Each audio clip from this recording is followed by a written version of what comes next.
We are off this Friday on a presidential horse race, and as the thoroughbreds saddle up for tomorrow's Kentucky Derby, the president will be on the road speaking at the first official campaign events of his re-election bid in Ohio and Virginia.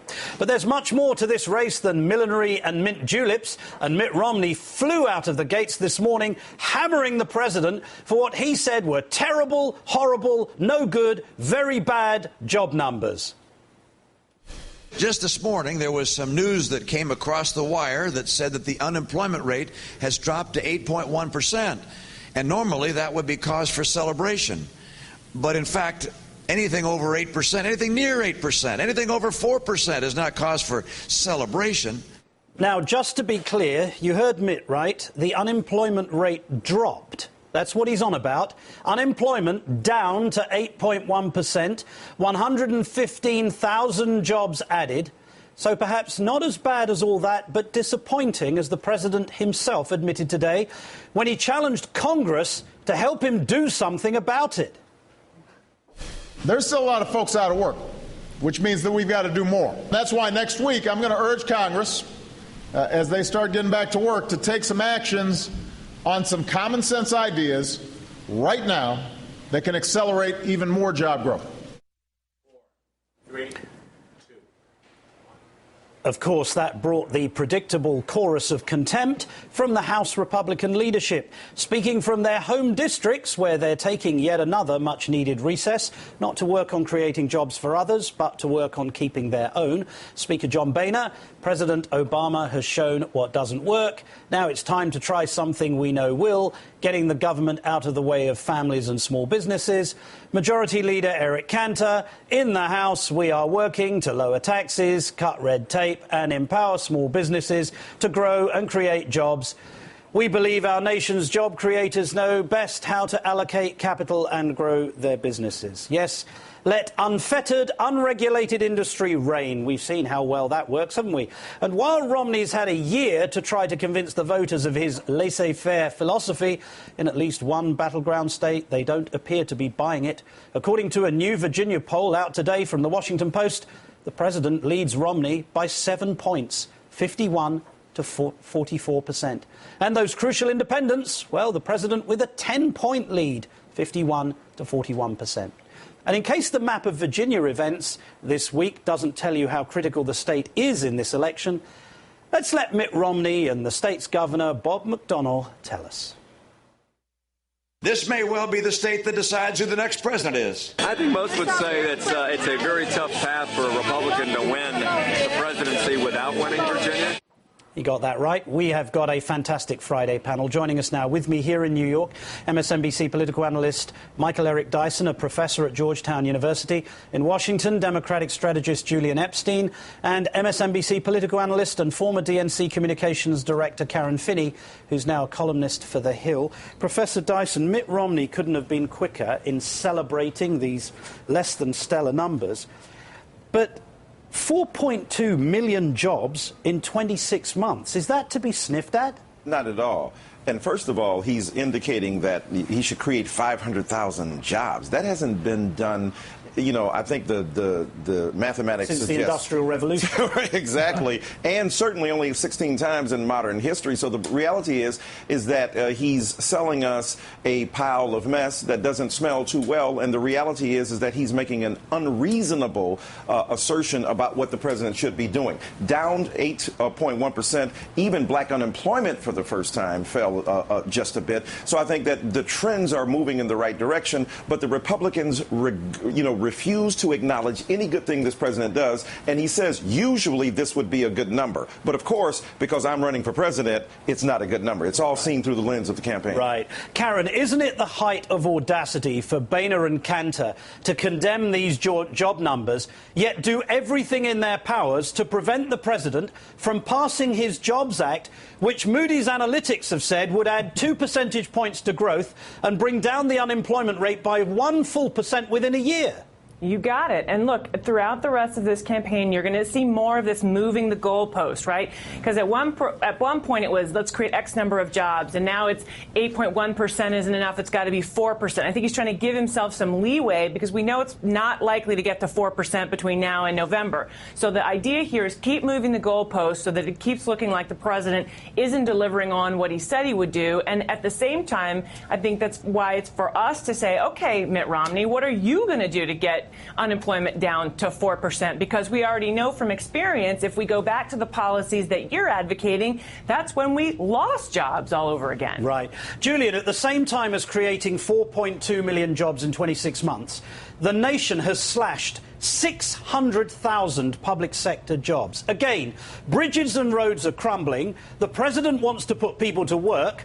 But Republicans know that if they were to allow that to happen, it would likely undermine Romney's prospects at the next election. So that's their focus, isn't it? It's not job creation. It's Mitt Romney's job.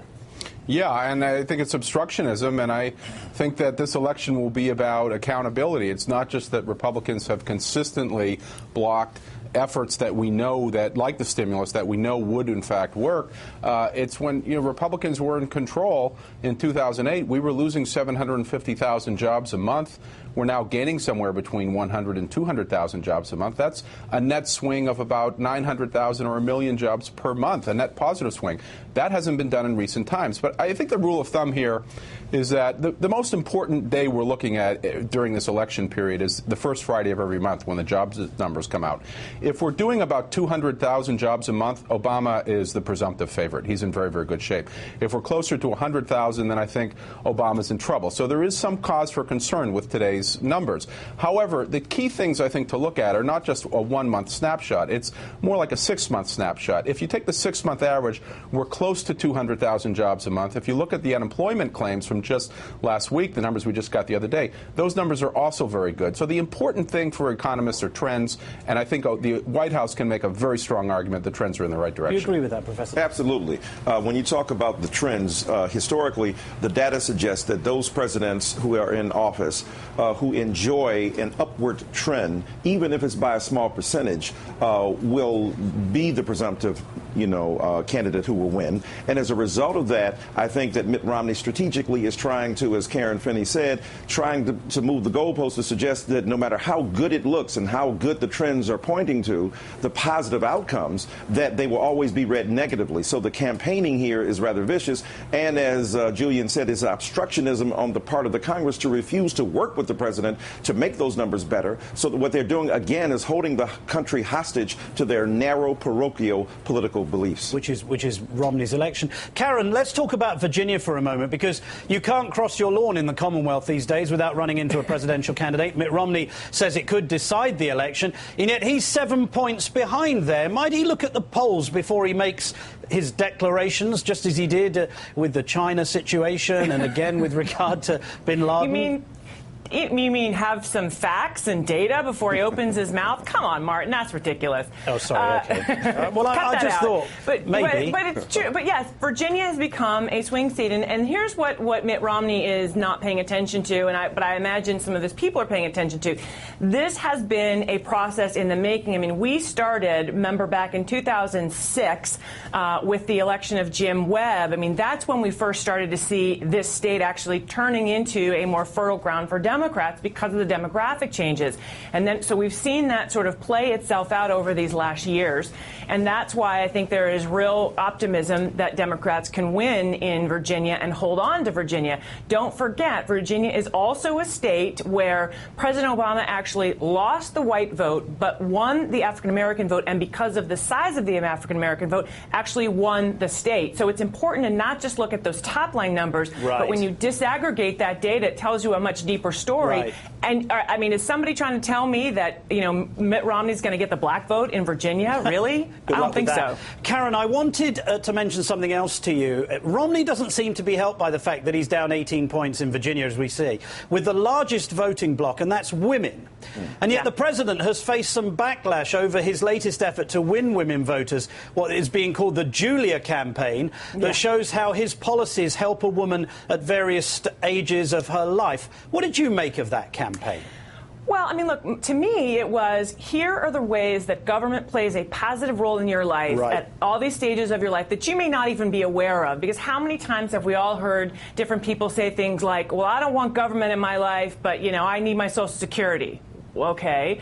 You just did, I mean, so people rely on government services in ways they're not even always conscious of. And so I thought it really just sort of showed, look, here are the various ways that if you are, in the aggregate, a woman living her life, that the policies of Barack Obama would have helped strengthen your opportunity to make good decisions in your life and to thrive as an American. And yet, Professor Dyson, some on the right are saying this is a classic example of big government and precisely Mitt Romney's critique of the president, which is he wants a society with government at the centre, and whereas Romney says he wants government to get out the way. I mean, it's amazing that the people who are most anti-government want to run the government. The people who think the government is the biggest but want it to play helps the biggest because role. this is a guy who's got personal assets worth in excess of $200 million. He's got 4 properties. Right. He's got 2 offshore bank accounts. Why does he need government? Well, I mean, the point is that he wants to run government for other people, and the government can protect, you know, his own investments and his incredible wealth, and not only his, but those of others. And the corporations which have invested extraordinary amounts of money through the super PAC, through Citizens United, the flooding of the landscape politically with all of this unregulated finance. So I think that in that case, these people who are so anti-government want to protect us from it, and yet, as Ms. Finney said, they depend upon it. Even, you know, a New York Times study suggested that the people who were most against the so-called handouts to the poor are themselves receiving it and never even acknowledge it. I mean, that's the kind of hypocrisy, but also the confusion that prevails in this kind of conversation. Right. Julian, what do you think of the critique of Julia, this advert? Do you think that the right is going to make some hay with it, or do you think the people of this country will realise that that woman's life has been assisted by the role of government, not prevented or obstructed, but helped? I'm amazed at the fights that the Republicans pick, because they keep seeming to pick fights like they did on contraception that they're going to lose. And I actually like the ad because I think it makes it clear what an average middle-income woman, in terms of the differences between the Republican and Democratic philosophies now, what it means to her in terms of getting college tuition, what it means in terms of getting health care, what it means in terms of getting equal pay. And it comes down to, I think, the basic dynamic we're seeing in this election right now. What Republicans are doing and what they're running on is anti-incumbency, because they believe anti-incumbency worked in the 06, 08, and the 10 elections. And that's all they're doing. They're just saying that the guy that's in office is bad, we're going to be better. They do not have a positive message. And to Karen's point, the kind of Archie Bunker hour that was the Republican primary, where they offended so many demographic groups, is not just going to work badly for them in Virginia, but if you look at everything Karen said about Virginia is true about North Carolina as well. And to some extent also true in places like Florida and Colorado. So I think the Republicans have played a very, very inept game so far, and I keep wondering when their A game is going to start. You know, Martin, very quickly, Karen. I would love to see the DNC or somebody follow up with here's what life under the Romney-Ryan plan would be like for Julia. Because I'll tell you what, she'd be in the grave by her mid-30s, I can almost assure you. Falling off the edge of the cliff like on The Price is Right. You know? That's right. Professor Michael Eric Dyson, Karen Finney and Julian Epstein, to all of you, thank you very much for joining us.